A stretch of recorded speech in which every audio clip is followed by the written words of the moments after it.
Ya comienza DQI, Diseño que Incluye, un programa conducido por Lorena Obiol, dedicado al diseño inclusivo, con entrevistas a referentes de la arquitectura, el interiorismo, el diseño industrial, el gráfico, el de indumentaria y textil, el de imagen y el sonido, el paisajismo y el diseño urbano.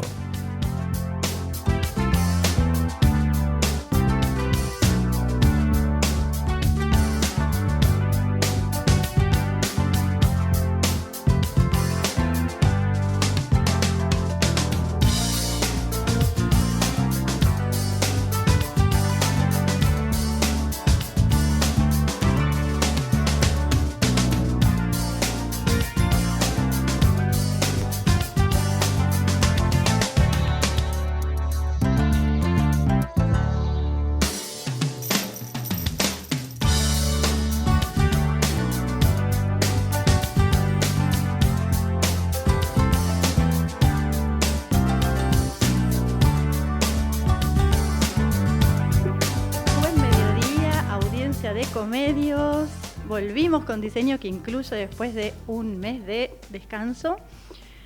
Es miércoles 12 de marzo y estamos en el primer programa de lo que vamos a llamar la segunda temporada y nos acompaña acá en el piso Analía Girardi, la Tana, porque digo Analía y nadie te conoce, ¿no? No, o todos poca me gente. conocen como la Tana. Analía va a estar acompañándonos hablando de nuestro tema especial, que en el mes de la mujer. Ella es diseñadora industrial, recibida en la UBA y tiene un posgrado en maquinaria agrícola.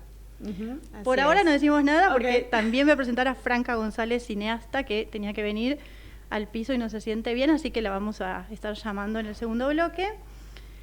Y voy a comenzar con las efemérides, inaugurando una sección nueva, hablando un poco de lo que pasó en esta semana. El 1 de marzo fue el día de la discriminación cero o de la cero discriminación.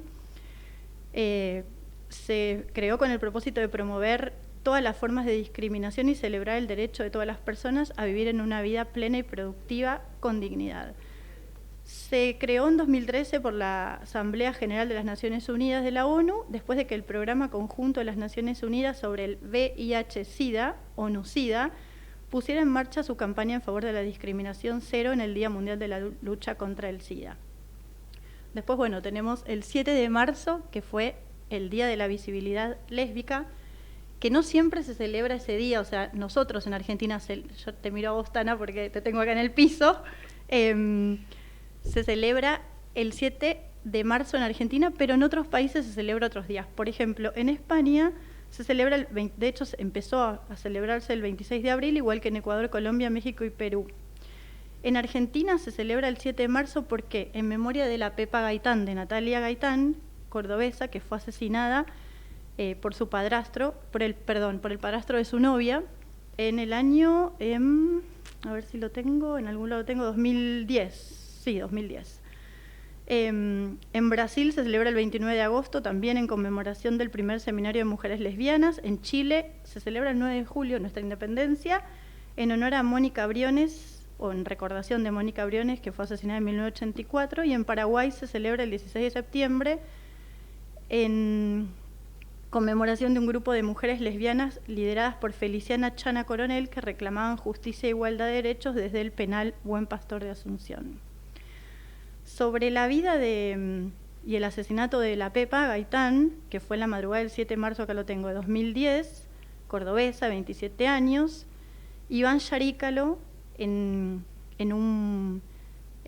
las escenas de la vida lésbica, retrató, no sé si lo tenés por ahí, Javi, si no lo muestro yo desde acá, unas historietas contando la vida de la Pepa, que a Iván aparte dirige la Escuela de Herrería Lesbiana y ya lo invitamos para que venga en algún momento a hablar de la escuela, de la visibilidad lésbica y demás.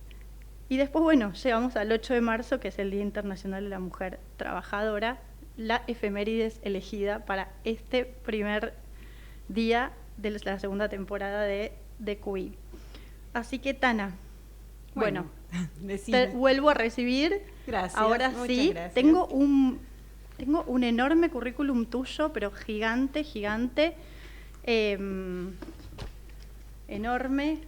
Javi, no importa ya la de la plaquita, no te preocupes que yo ya la mostré igual.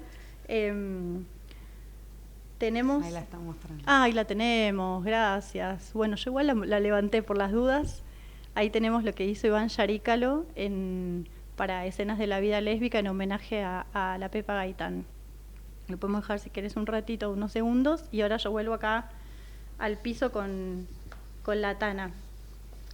Analía Graciela Girardi Barreau, ¿cómo se dice? Barró, claro, re bruta. Bueno, aparte de diseñadora, tenés un posgrado en diseño de maquinaria agrícola en la Universidad de La Plata. Diagnóstico de diseño para el desarrollo de productos en empresas en el INTI, investigadora categoría 4 del CONICET, ¿digo bien? Director, no. Sí, del CIN, evaluado por el CIN. Ok. Directora del proyecto de investigación, codirectora del proyecto de investigación Vivir Mejor Jugando, de eso vamos a hablar. Okay. Codirectora del proyecto de investigación Sistemas Ergonómicos para Asientos y Respaldos, bueno, un montón, no sé, después vamos a hacer como yo ya puse el ojo en algo acá que es jefa de trabajos prácticos de diseño inclusive de accesibilidad. Okay. Que eso me interesa porque, bueno, tiene que ver con nuestro programa, entonces, perfecto. Si querés, ahora presentate un poco vos y te quiero preguntar, ¿por qué elegiste ser diseñadora industrial? Ok, perfecto. Bueno, yo soy de un pueblo del interior, en la provincia de Buenos Aires, de 9 de julio, y mi papá es diseñador industrial, es uno de los primeros diseñadores industriales de acá, él egresó en La Plata, y bueno, yo viví el diseño industrial desde que era chica, ¿no? Entonces, creo que al comienzo fue un poco por admiración a lo que hacía mi papá, y después empecé a encontrar mi camino. Trabajé durante un tiempo en una empresa que fabrica maquinarias agrícolas allá en mi pueblo. Lo hacía mientras estudiaba en pasantías de verano. Yo estudiaba acá en Buenos Aires y mientras me iba a visitar a la familia en el verano, hacía pasantías en esa empresa donde mi papá es diseñador de maquinarias agrícolas exclusivamente. Bueno, en toda la zona hay mucho diseño de maquinarias agrícolas y hay muchas empresas y también emprendimientos que se dedican a eso. Y bueno, en algún momento, después de esas pasantías, cuando yo estaba ya más próxima a pasar la mitad de carrera y ya estar más cerca de armar mis prototipos finales y los proyectos de tesis y para recibirme. ¿En qué año, Tana, cursaste? Y mira, yo cursé en el 95, en el 98 empecé las prácticas en esta empresa. Después tuve un impasse en el cual me cuestioné algunas cosas de la carrera. Interesante. Sí, porque, bueno, como nos pasa a todos los estudiantes universitarios, hay momentos clave en la carrera cuando llegás a una instancia en la que ya pasaste los primeros años y ya realmente entendés que esto es lo que querés. Y yo cuando estuve en ese momento intermedio de la carrera, me cuestioné un poco, haciendo terapia y todo, si lo que estaba haciendo dentro de diseño era más por esta admiración por mi papá o si había algo de esto que resonaba en mí de una manera diferente, ¿no? ¿Y? Descubrí que me encanta esto y que no lo iba a poder cambiar, era lo que quería. Me daba cuenta que diseñaba todo, ¿no? Digamos, vos preparás una comida, diseñás el plato, diseñás los cuidados, los detalles, tenía que hacer cosas para mí y trabajaba y modificaba en los elementos que utilizaba, con lo cual encontré que sí, era mi pasión esto. Y el diseño industrial tiene muchas vetas, ¿no? Uno tiene posibilidades de trabajar en multiplicidad de tareas que tienen que ver con el diseño de los objetos, pero también con el diseño de la intervención de tu entorno, del entorno habitable, de lo que te rodea. Entonces, la empresa de maquinaria agrícola en la que yo hacía las pasantías me ofreció que cuando me recibiera me volviera a mi pueblo, ¿no? A trabajar y continuar con todo esto. Y yo sentía que mi manera de ejercer el diseño iba a pasar por otro lado. O sea que no volviste. No volví. Pero de alguna manera después hiciste el posgrado en maquinarias agrícolas. ¿Tuvo que ver con eso o no? Tuvo que ver con eso porque tuvo que ver también con el meterme un poco más de lleno en esa problemática para ver si mi idea iba a ser volver o no. Y ahí fue donde decidí que me gustaba todo eso, pero porque me gustaban los fierros, porque me gustaba resolver, me gustaba ver las uniones, me gustaba poder ver cómo se unían las partes, cómo se ensamblaban, cómo un producto se construía desde cero. Pero me interesaba mucho más volver a la gestación del producto, empezar desde su génesis y imaginar, bueno, cómo yo proyectaba y diagramaba un proceso de diseño completo en distintos ámbitos. Yo quería explorar otros objetos de diseño, tener otro tipo de desafíos, y en la maquinaria agrícola está buenísimo y me encanta, pero era maquinaria agrícola exclusivamente, ¿no? Entonces yo quería ver... Tan relacionado con el género. Yo me imagino que maquinaria agrícola me da como justamente algo muy masculino. ¿Cómo era ese trabajo y cómo te fue a vos?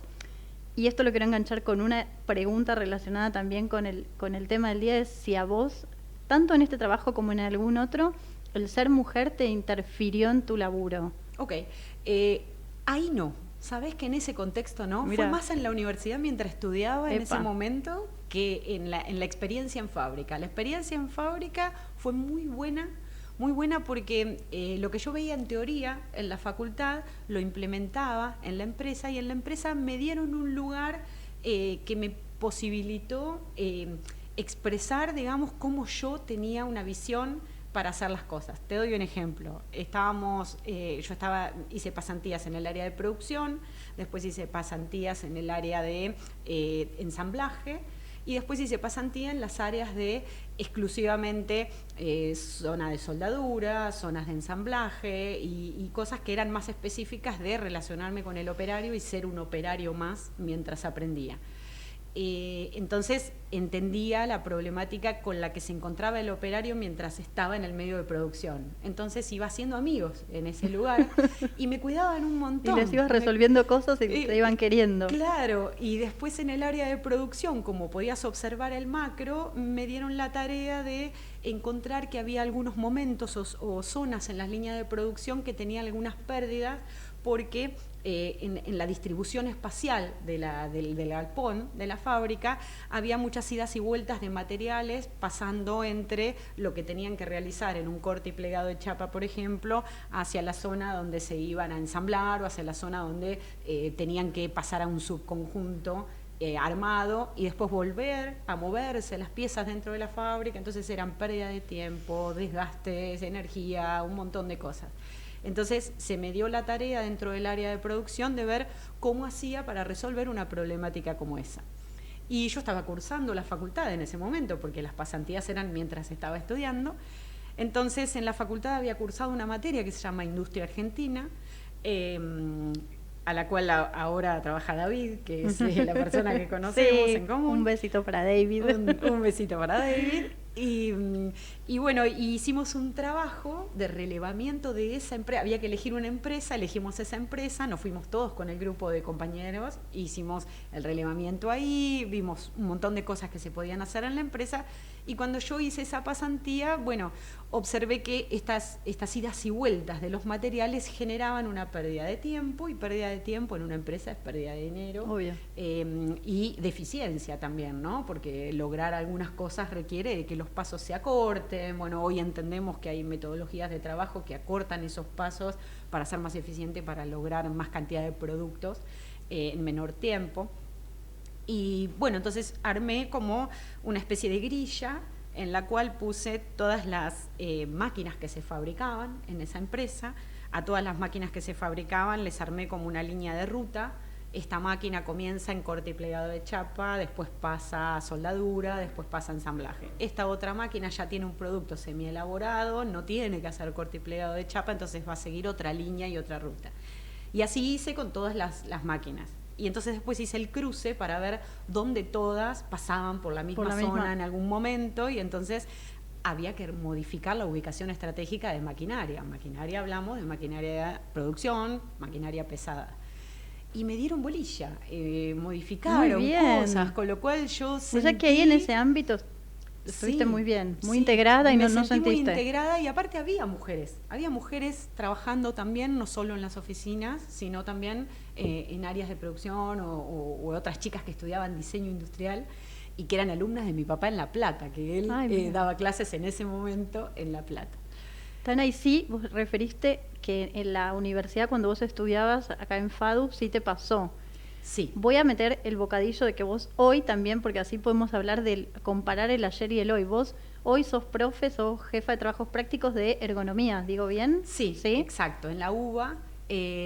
Y justamente en ergonomía hay un trabajo en el cual, por definición, ergonomía es una disciplina científico-tecnológica que lo que hace es ubicar en el centro al individuo y a partir de eso poder entender cómo es su relación con ese medio natural y artificial que lo rodea. Entonces nos encontramos como individuos en este medio que nos rodea con distintos tipos de relaciones, ¿no? Las ciudades, los espacios habitables y los objetos nos proponen una manera de vincularnos con ellos y esa manera de vincularnos no siempre es amigable. De hecho, yo soy zurda, por ejemplo, Bien. y escuché en otro de los podcasts que Sí. el tema de los zurdos es todo un tema, yo siempre me quejé de lo mismo. Ujú. Iba a traer y me olvidé un calibre, por ejemplo. ¿Que vos diseñaste? No, pero un calibre común, que vos vas y comprás en una ferretería o que vas y comprás en una casa, ¿no? De diseño. Y entonces, cuando vos tenés que tomar una medida, vos tomás la medida sosteniendo el calibre con tu mano derecha, que no es mi mano hábil, o lo puedo tomar a la medida con la mano izquierda, pero cuando lo tengo que leer, lo tengo que rotar y dar vuelta con la otra mano. Y en ese movimiento, Sí, no pasa nada. en ese movimiento de rotarlo, por ahí moviste, corriste, acomodaste. Se te descalibró, algo, claro. Se te descalibró. Y no es lo más amigable para que sea inclusivo, para que de verdad permita que todos podamos hacerlo en igualdad de condiciones y con la eficiencia que corresponde para que esa tarea se Ahí tenemos, me desarrolle. parece, tendríamos que entrevistar a alguien que se dedique a fabricar o que tenga investigado. A mí me da la sensación Y de existe. de Sí. que hay algunas cosas para zurdos Sí, que no deben ser muy rentables, que por eso quizás sean más caras, sí. que habría Como que buscar. todo, Sí. bueno, cuando estás vinculado a las áreas productivas y trabajás o estuviste en una empresa, y yo ahora estoy muy vinculada con varias empresas por otras tareas que hago en Rosario, que ahora te voy a contar, en la cual vos entendés que productivamente, para que vos puedas fabricar algo y resulte rentable o puedas disminuir los costos, las fabricaciones requieren de que esa tirada sea grande, ¿no? Claro. O sea, que hagas mucha cantidad. Y claro, el porcentaje de zurdos en la población no es tan alto. No es significativo, Sin claro. embargo, yo encontré, observando a los alumnos en la facultad, que cuando vos mirás, les haces hacer una tarea y observás todo tu curso, ves un altísimo porcentaje de zurdos en diseño industrial. Muchos. Me ha Mira. tocado aulas con más de la mitad de los Eso es alumnos mucho. zurdos. Es mucho. Pero también está asociado a que algunas de las áreas del cerebro asociadas a la creatividad están casi siempre más comúnmente vistas en personas que utilizan su mano izquierda. Entonces, no es casual. Tiene cierta ¿no? lógica, claro. Claro, claro. Para antes de irnos por las ramas, quiero Sí. que lleguemos a esto de cuando vos eras estudiante, ¿qué Bien. sentiste esta cuestión de cómo influyó que vos fueras mujer en relación a tu estudio o a tu futuro trabajo? Bien, cuando yo empecé la carrera de diseño industrial era una carrera mayoritariamente para hombres. Entonces la mayoría de mis compañeros eran varones. A veces está bueno porque muchas mujeres nos sentimos muy cómodas en un grupo con más varones que mujeres, dependiendo de las características de ese grupo, ¿no? Entonces, en algunos momentos cuando como amigos nos juntábamos y todo era muy divertido, estaba buenísimo, pero hubo algunos otros momentos en los cuales era yo sola en un aula de 25 chicos, por ejemplo, cursando alguna materia de tecnología. ¿Qué sentiste? ¿Qué discriminación o qué pasó? No sentí discriminación, pero sí había ciertas incomodidades, ¿no? Había ciertas incomodidades porque, claro, cuando los hombres están entre hombres, las conversaciones son diferentes, sos como un Carlitos más, o al revés, ¿no? O todo lo contrario, o sos la diferente y bueno, pero hay contextos en los cuales te cuidan mucho y hay otros contextos en los cuales no es específicamente una discriminación, pero sí sentís que por ser mujer hay algunas posibilidades que no se te ofrecen de la misma manera hay algunos tratos que no son de la misma manera, y no pasaba tanto con mis compañeros, porque éramos pares y estábamos todos aprendiendo, pero sí pasaba con algunos profesores. Algunos profesores por ahí mayores y que tal vez te trataban con algún tipo de trato más peyorativo por ser mujer, en momentos de las correcciones. Entonces yo sentía que tenía que esforzarme más, y en algunos momentos cuando me esforzaba más y lograba que el otro valore lo que estaba haciendo, para que yo sentía, bueno, te voy a tapar la boca, voy a estudiar el triple, te voy a presentar perfecto los planos, me voy a matar, pero te voy a demostrar que no por ser mujer me tenés que tratar distinto. Es tremendo lo que estás contando. Y en mi época había muchas mujeres a las que les pasaba eso, porque hubo varias camadas de chicas que después nos hicimos amigas que les tocaba cursar como a mí, un aula sola entre medio de 25 varones. Entonces pues nos juntábamos entre nosotros. Decíamos, ¿te pasó lo mismo? Sí. Dios. ¿Y ahora cómo es? Porque ahora vos estás del otro lado, sos profe y ves, primero ya no es una mujer ni dos mujeres, está más o menos ¿cómo es la composición? ¿Está más equilibrada? Está mucho más equilibrada, y de hecho hay muchas aulas donde hay más mujeres hoy que varones. Sí.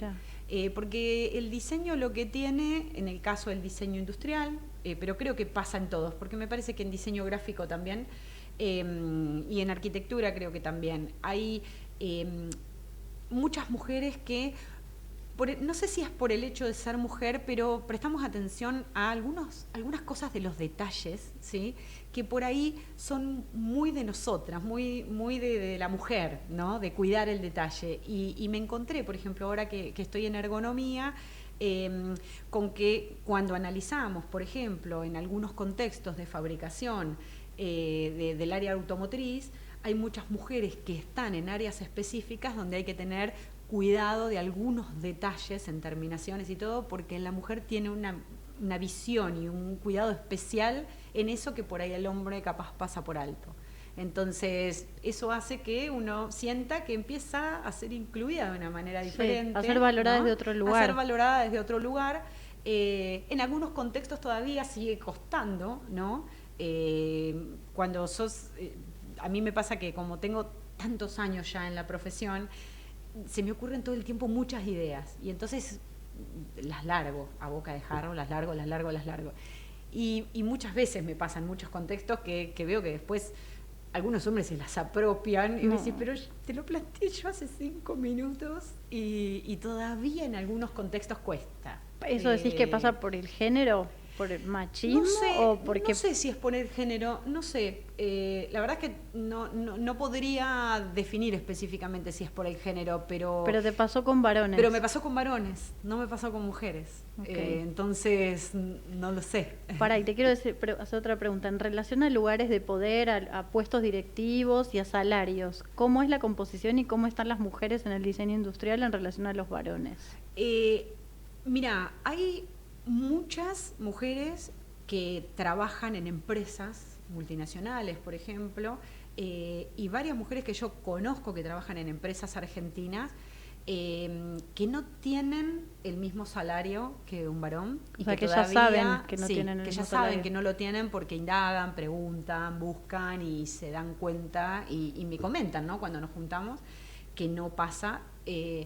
Pero sí, la mujer es muy emprendedora. Entonces hay muchas mujeres que por suerte lo que tienen es el crear su propio emprendimiento, donde ellas son las líderes y donde ellas contratan varones también para hacer otro tipo de tareas.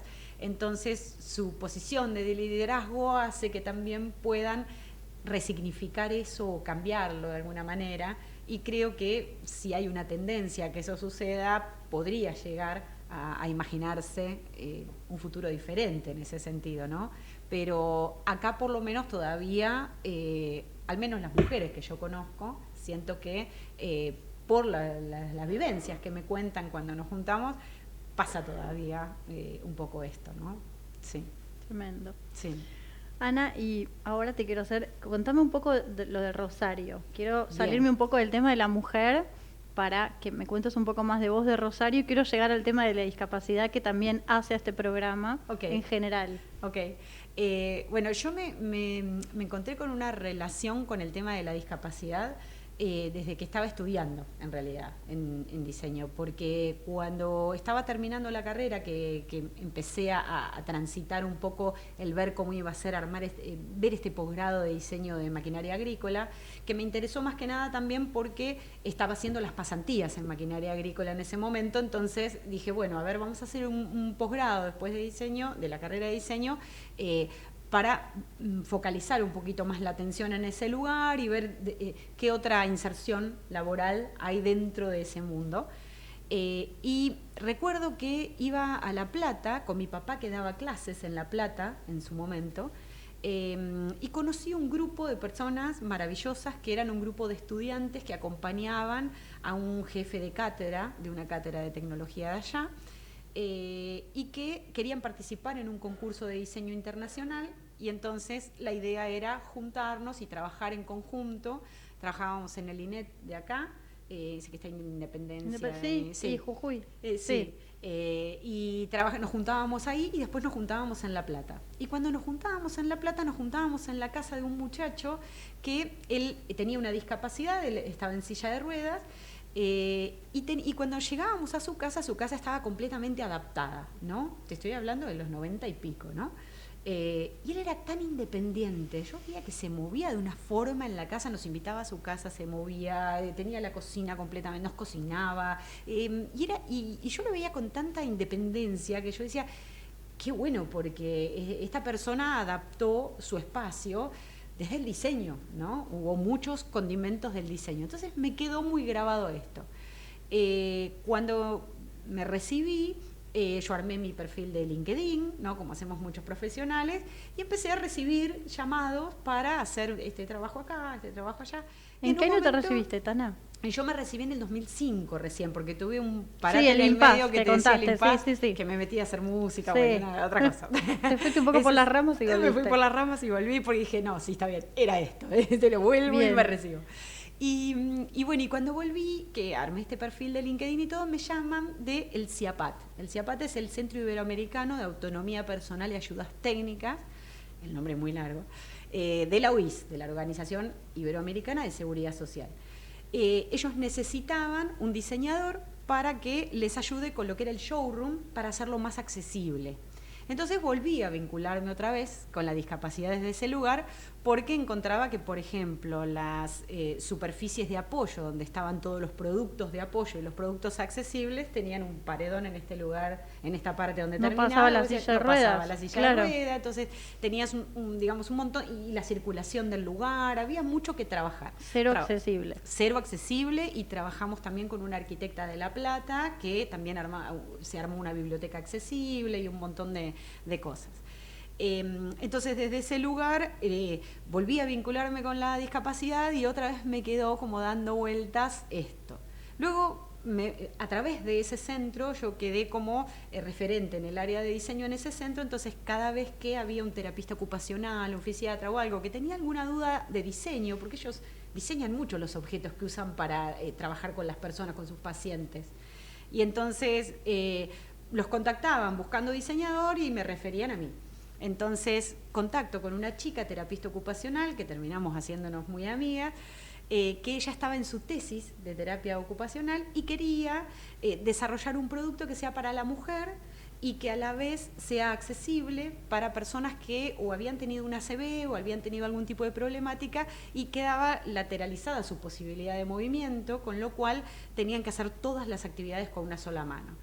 Las mujeres sabemos que pintarte y delinearte con una sola mano es muy difícil. Lavarte los dientes, cerrar, son cosas tan simples, ¿no?, que usamos todos los días, pero abrir la pasta dental y que no se te gire, trabarla en algún lado para poder hacer esto, apoyar el cepillo y ponerle la pasta encima y que no se te rote y te quede la pasta pegada en el costado. Hay como cosas que no nos imaginamos. No nos imaginamos, lo usamos con a una diario sola mano, y lo tenemos claro, tan mecanizado. ¿Y qué fue lo que desarrollaste? Y bueno, y en realidad desarrollamos juntas, porque ella era una persona muy también también, ¿no? Como inquieta como yo, que necesitaba crear cosas, y ella lo que me decía que quería hacer era un dispositivo. La tenía muy clara en lo que quería, pero no sabía cómo diseñarlo. Quería hacer un dispositivo que permitiera que estas cosas se trabaran o quedaran fijas de alguna manera. Pintarte las uñas, digamos, con tu mano hábil pintás las uñas de la mano que no podés mover, pero ¿cómo pintás la otra? Entonces todo esto también implicaba, ¿no? Porque la belleza era parte de que la persona se sienta con esa autonomía que necesitaba. Y bueno, ella quería algún dispositivo que permitiera que justamente las cosas pudieran trabarse, encastrarse, sostenerse, para que con tu mano hábil haces lo que tenés que hacer en la otra mano, y cuando tenés que utilizar la otra mano, utilices este dispositivo. Entonces diseñamos un dispositivo que se llamó Octopus, que era Octopus porque la idea era que sea amigable, la idea era que tuviera muchas patas en las cuales se pudieran, como el pulpito, y se pudieran encastrar y sostener distintas cosas. Este objeto tenía distintos encastres y espacios para poder colocar todos estos elementos, que pudieras trabar, por ejemplo, la punta de la tapa del ¿cómo se llama?, del esmalte de uñas, para mover tu mano hábil, porque con la otra no podías, y así. Y bueno, y esto funcionó muy bien, ella se recibió, y después dijimos, che, presentamos este proyecto ya en algún concurso o algo, a ver si lo podemos financiar como para poder producirlo. Y nos presentamos en el concurso de Potenciate. Era un concurso en ese momento, ya ni me acuerdo en qué año te estoy hablando, siempre es un montón, de todo lo que te cuento, todo hace un montón. Y bueno, y presentamos esto, nos seleccionaron en la primera preselección, y después cuando llegamos a la última instancia quedamos segundas, ahí no ganamos, pero para nosotros significó un paso importante, porque sabíamos que esto generaba interés, que esto tenía un potencial. Y después continuamos por nuestra cuenta desarrollando otras cosas. Nos hicimos muy amigas y hoy seguimos siendo amigas, y siempre planificamos cada vez que nos juntamos y juntarnos a comer. Pero mira, ahí como uniste género y discapacidad, ¿no? Y terminamos como redondeando la idea. Estamos medio como en el horario, así que si querés, como hablemos... Vamos a lo del Rosario. Vamos a lo de Rosario rápido y ya Bien. cerramos. Perfecto. Y bueno, lo de Rosario es, yo empecé hace unos años en pandemia a trabajar en Rosario. Soy docente en la UBA, en Rosario, y en la UADE, acá en Buenos Aires. Y cuando empecé en Rosario, yo empecé en otra materia, en tecnología, y conocí a uno de los docentes, un muchacho que está en situación de discapacidad también, en una silla de ruedas, y él me planteó la posibilidad de armar una materia que fuera diseño accesible, para pensar cómo hacer más accesible todo el espacio, ¿no? Desde la universidad, que casi todas las universidades, parece mentira, pero todas las universidades de arquitectura y diseño siempre tienen problemas de discapacidad, no se puede creer, pero son las... En casa de herrero, cuchillo de palo. No se puede creer, es increíble. Entonces él me planteó esta posibilidad, armamos un trabajo práctico, y ese trabajo práctico era juntar chicos de arquitectura y diseño para desarrollar plazas accesibles. Hoy existen plazas accesibles, pero en general las plazas accesibles tienen muchos juegos que separan en esa accesibilidad al chico que tiene una condición distinta, claro. O sea, está al lado, pero solo está al lado. La idea era cómo hacemos para incluirlo, para que de verdad estuvieran integrados. Entonces, claro, los estudiantes, y tanto arquitectura como diseño, juntaban... ¿Sigue existiendo, Tana, esa materia? Perdón. Esa materia sigue existiendo, yo ya no estoy porque... yo tengo que viajar a Rosario una vez por semana, y una vez por semana es un montón. Rosario está cerca hasta que vas una vez por semana, claro, ¿no? Pero es un montón. Así que no sigo estando en la materia, pero la materia sigue existiendo y ellos siguen trabajando con el tema de la accesibilidad. Vamos a hacer un programa con eso. Perfecto, sí, excelente. Dale, me encanta. Dale. Y entonces los chicos empezaron a plantear otro tipo de dinámicas en las cuales las calecitas tuvieran el espacio para la silla que integrara, que el chico que está en la silla tuviera la posibilidad de manipular también cómo gira la manejar calecita. El volante, digamos. Que los chicos de las hamacas tuvieran la posibilidad de que por diseño la hamaca permitiera la silla y también a otra persona. ¿Se pudo producir eso? ¿Pudieron hacerlo o no? No, quedó en prototipo. Sí, en proyectos, pero todos esos proyectos generaron como disparador algo muy interesante, que fue la carrera de diseño industrial en Rosario. Es muy nueva y la primera egresada de diseño industrial es se una recibió mujer. ¿Hace el año pasado? Se recibió el Sí. año pasado y se recibió con un proyecto accesible, a partir de los disparadores de lo que hizo en esa entrevistarla. materia. Ahora está con nosotros en la cátedra de tecnología, allá en Rosario. Bien.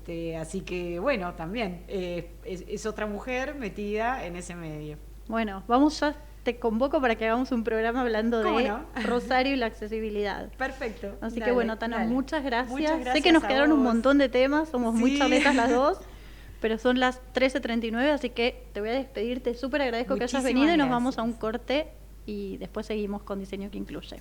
Gracias. ¡Ay, nena!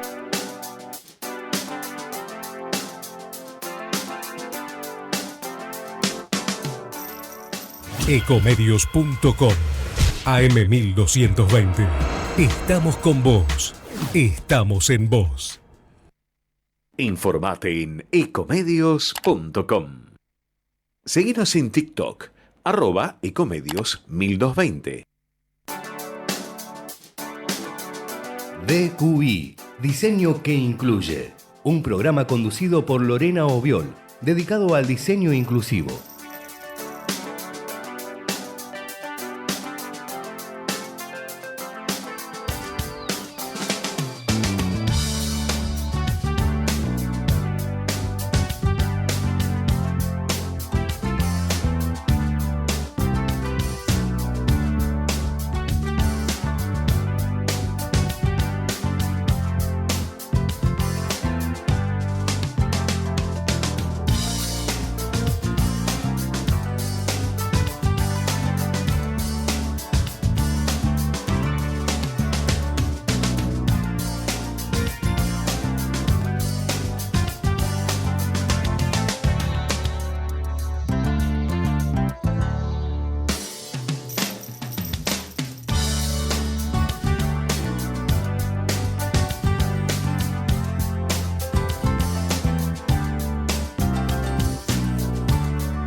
Bueno, volvimos con Diseño que Incluye y tenemos en el teléfono, en el aire, a Franca González, que es guionista, productora, realizadora audiovisual, cineasta, directora de cine, no sé.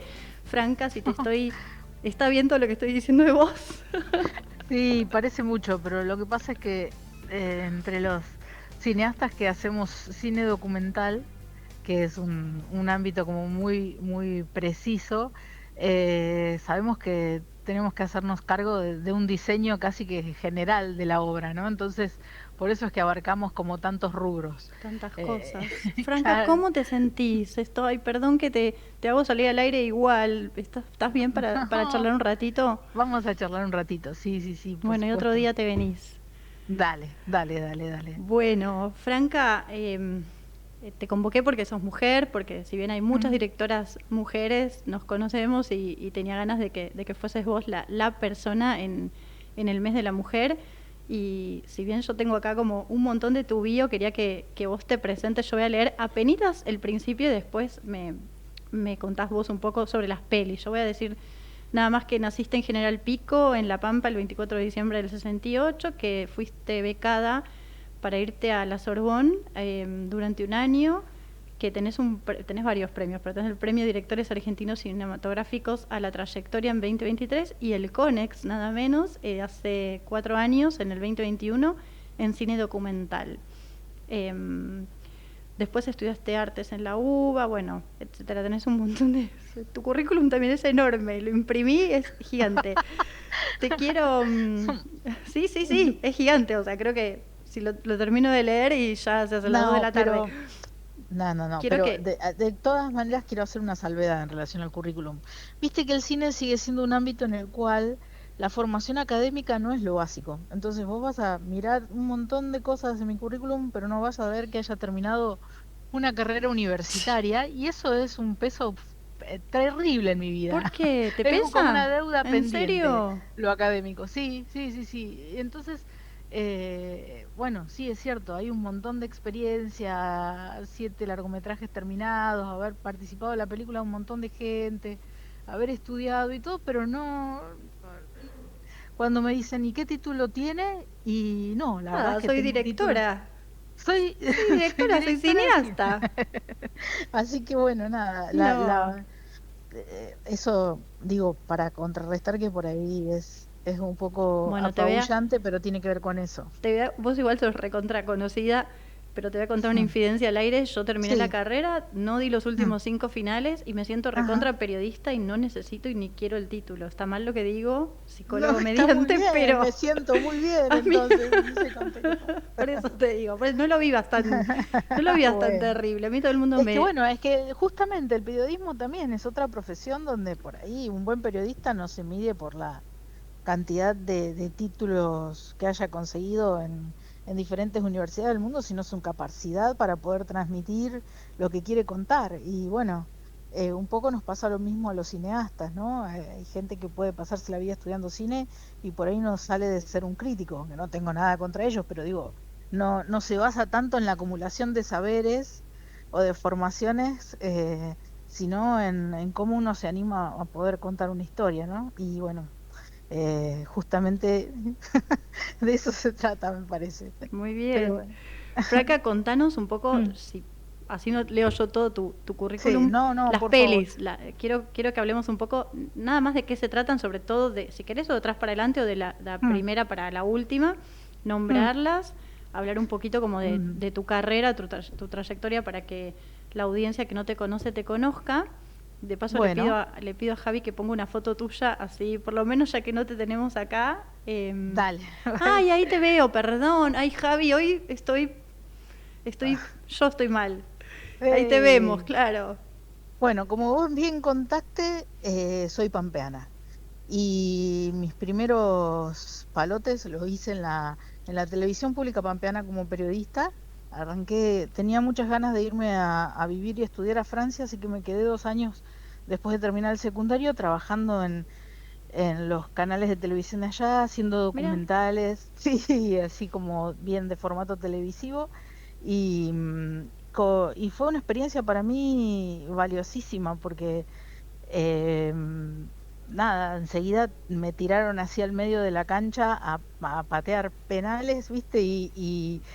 Y fue dejarme llevar mucho por la intuición y contar historias de la Pampa Profunda. Viajaba con un camarógrafo y un sonidista y íbamos a lugares recónditos a contar historias muy particulares de la gente que habita en el monte. Así que fue como un ingreso, digamos, al mundo documental, más desde el lado televisivo. En esa época estaban muy de moda esos programas como Historias de la Argentina Secreta. Y me bueno, y acuerdo. este nosotros mismos tenía un poco esa tónica. Y después, bueno, el primer documental más cinematográfico que hice fue en el 2006 y hizo una película que filmé en La Pampa que se llama Atrás de la Vía, que la filmé con mi abuela. Es una cosa así como bastante autobiográfica, pero relacionada con una especie de mito familiar que había, que era el tema de la receta de los tallarines amasados de los domingos, y bueno, y de ahí surge toda un raconto de mi abuela, que en esos años ya estaba sola y no quedaba nadie de la familia para esa celebración. Recuperar un poco Eh, la memoria familiar. exacto, sí, sí, sí, y sobre todo una cosa que a mí me pesaba mucho, que siendo mujer nunca había, eh, siempre decían en la familia, tenés que aprender la receta de tallarines de tu abuela porque se va a morir y nadie la va a haber aprendido. Bien, eso pensaba justamente relacionándolo con el tema de que nos convoca, que es el género, y por qué habías elegido a tu abuela, por qué una mujer, y Mm, más que nada esto, siendo mujer te toca saber la receta. Y bueno, de algún claro, modo la exacto. recuperaste. Entonces dije, bueno, nada, yo no sé si los haré alguna vez en mi vida, pero por lo menos voy a democratizar la receta, la voy a registrar a mi modo y cualquiera que vea la película puede hacerlos y le salga. Tallarines de la abuela. ¿Cómo se llamaba la abuela? ¿O se llama? Mi No. abuela ñata, ya falleció, pero era una abuela muy particular, ¿viste? Porque uno en el cine, por lo menos en mi cine, siempre me gusta mucho que nada sea eh, documental puro y duro, sino que tenga un poco de poesía o de, no sé, de subjetividad o de ese encanto, ese alma que uno le puede encontrar a los personajes. Y mi abuela era una persona tan transparente que yo decía, bueno, abuela, a ver, estábamos filmando, ¿cuál es el secreto de esta receta, estos tallarines que salen tan deliciosos? Y como que ahí fuera el espacio donde ella se pudiera explayar y hacer magia, ¿no? Y me dice, bueno, no, la verdad es que si vos pones 5 huevos, 300 gramos de harina, un vaso de agua y medio de leche, te salen siempre bien, o sea, no hay ningún secreto mágico ni nada. Franca, ¿y vos los Había hiciste? como no, nunca los hice, pero sí le ayudé muchísimos años a cortarlos, viste que es toda una técnica. Me quedaba a dormir los sábados a la noche en la casa de mi abuela y nos levantábamos tempranito y ella amasaba, y yo la miraba y después cuando había que cortarlos era como una obsesión de que fueran bien finitos para que sean casi etéreos cuando te los comías, ¿viste? De tan livianitos que eran. Bien. Pero bueno, sé que mucha gente después de ver la película hizo los tallarines y le quedaron espectaculares. Me alegro, me alegro. Bueno, y después de Desde la vía que vino Tótem, detrás de la vía, perdón. No, después de Detrás de la vía vino Liniers, El trazo simple de las cosas, que es parte de una experiencia que me tocó vivir con Liniers, el historietista de Macanudo. Sí, qué bueno. Que juntos ganamos la misma beca para ir a pasar 3 meses a Montreal y vivir juntos. Era una beca para diferentes disciplinas, en este caso seleccionaron historieta y cine, y compartíamos la misma casa en Montreal, con una pequeña diferencia que marcaba nuestras herramientas de trabajo, ¿no? Porque Liniers estaba todo el tiempo, era pleno invierno, acomodadito, calentito, frente a la ventana, trabajando, y yo que me había propuesto salías a morirte de frío a filmar, claro. a mujeres directoras de cine de autor, de documental, era como tremendo, porque cuando uno no tiene la cultura del frío, no sabes ni caminar en el hielo y en la nieve, sobre todo con tantos bártulos. Así que en función de ese pequeño conflicto interno, esa envidia tremenda que sentía, le propuse filmar un poco esa convivencia, que era algo como bastante raro que se diera con un protagonista de una película, que uno lo tenga conviviendo con uno, ¿no? Así que de ahí surge Liniers, El trazo simple de las cosas. Después viene Al fin del mundo, que fue una película que inicié con otra directora. Empezamos a pensar con Carol Laganier, que fue alguien muy importante en mi vida, y íbamos a hacer una película que fuera como un diálogo de los inviernos de ambas extremidades del continente americano. Un pueblito muy al norte de Quebec, en Canadá, y otro en el corazón de Tierra del Fuego. Y bueno, la película después fue derivando, como todas las películas, todas las historias y las obras y los diseños, y terminó siendo solo, haciéndolo yo sola acá en Tierra del Fuego, y es una película que yo quiero muchísimo, que se llama Al fin del mundo. Y en paralelo fue la de Tótem, que es la que vos sí, que es la que viste, que también conecta un poquito con Canadá. Exacto. Después vino Miró las huellas del olvido, que la filmé en La Pampa, en un pueblo que encontraron enterrado bajo de plantaciones de soja y que nadie recordaba su existencia, y que lo descubrieron unos chicos de una escuelita rural casi por casualidad, y que estaba a 100 kilómetros de donde yo nací, y era rarísimo que no lo conocieran. Claro, que la memoria no existiera en relación a eso, porque había sido un fracaso, y como todo fracaso, los seres humanos tendemos a esconderlos y no contarlos. Entonces ni siquiera los hijos de los hijos o de las personas que pasaron por ahí recordaban esa historia. Y ahí descubrí que parte de mi familia venía de ese pueblo, así que fue muy fuerte encontrarnos con Mariano Miró, que es una estación de tren, una antigua estación de tren que quedó, ya te digo, en el medio de los sembradíos en el norte de la provincia de La Pampa. Bien, y después vino Apuntes del Después, Encierro. Apuntes, me parece que me estoy olvidando alguna, pero bueno, y después de Apuntes del Encierro vino la última que hice, que es Vinci Cuerpo a Cuerpo.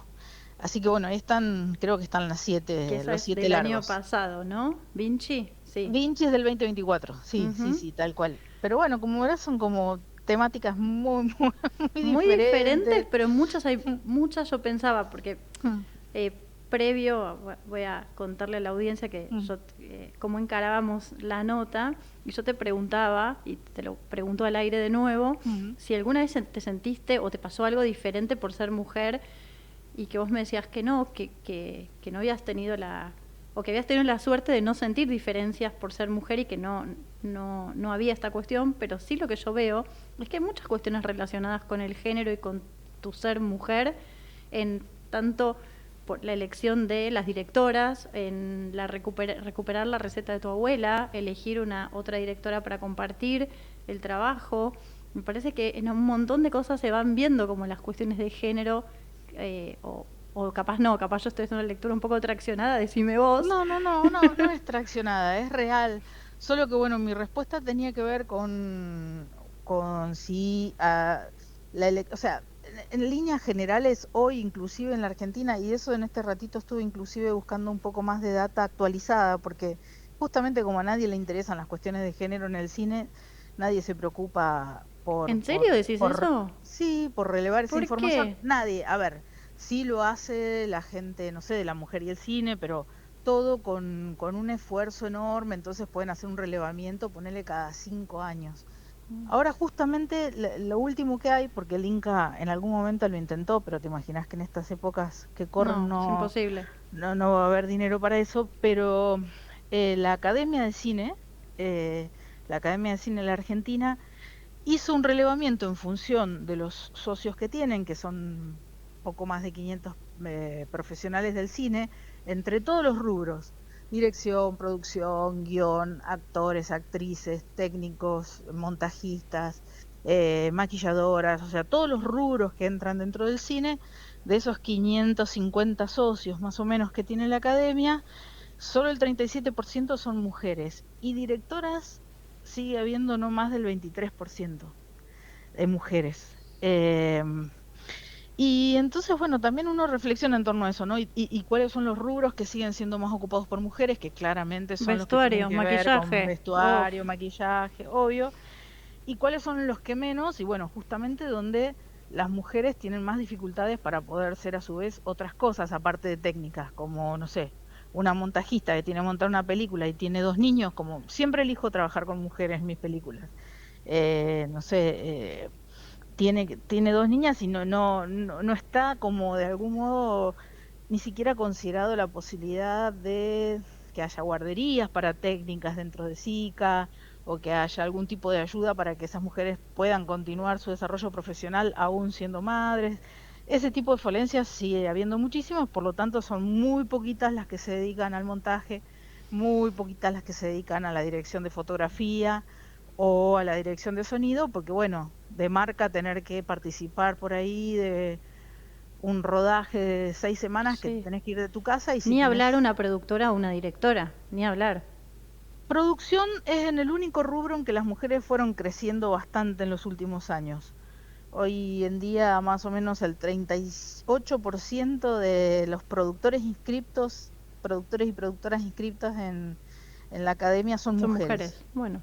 Pero bueno, es el único rubro. ¿Por qué? Porque también somos mucho más obsesivas, dedicadas, ¿no? Era, Claro, podemos hacer 10 millones de cosas al mismo tiempo, digamos, ese tipo de, de, de plus que aportamos las mujeres, ¿no? Entonces, pero bueno, sigue siendo en ese sentido sí desigual.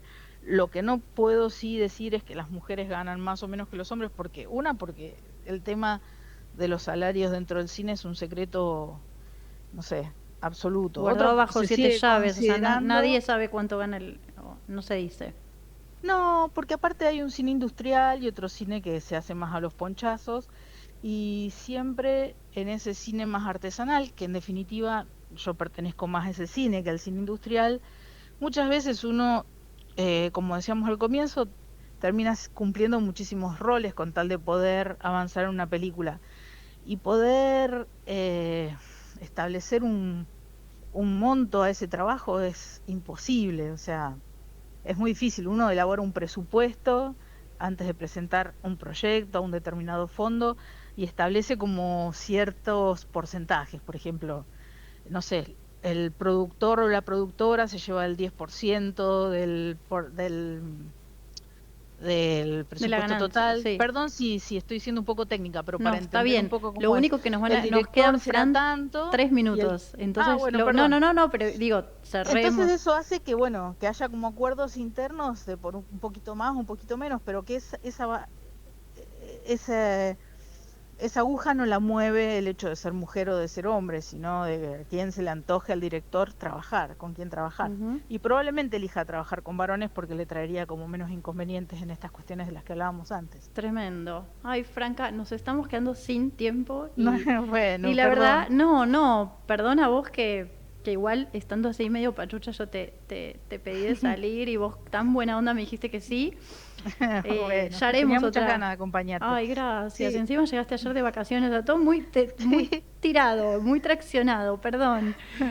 Tenía muchas ganas yo de que estuvieras acá, así que ya buscaremos otra oportunidad para juntarnos. Para charlar un poco más. Dale. Bueno, Franca, te mando un beso enorme, que te mejores. Gracias. Gracias por Muchas estar acá. gracias. Y Dale. nos vemos. Y a la Un beso audiencia, enorme. un beso enorme. A la audiencia, bueno, gracias por acompañarnos en este primer programa de Diseño que Incluye y nos vemos el miércoles que viene en el segundo programa de la segunda temporada.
Desde Buenos Aires, transmite LRI 224, AM 1220, Ecomedios.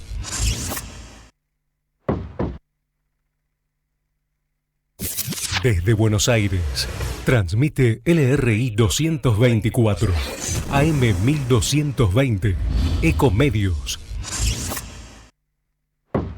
Sin agua estancada, prevenís el dengue. Vacía, limpia y cepilla los recipientes que acumulen agua para eliminar larvas y huevos del mosquito que lo transmite. Encontrá más recomendaciones en buenosaires.gov.ar/dengue. Buenos Aires Ciudad. Vamos por más.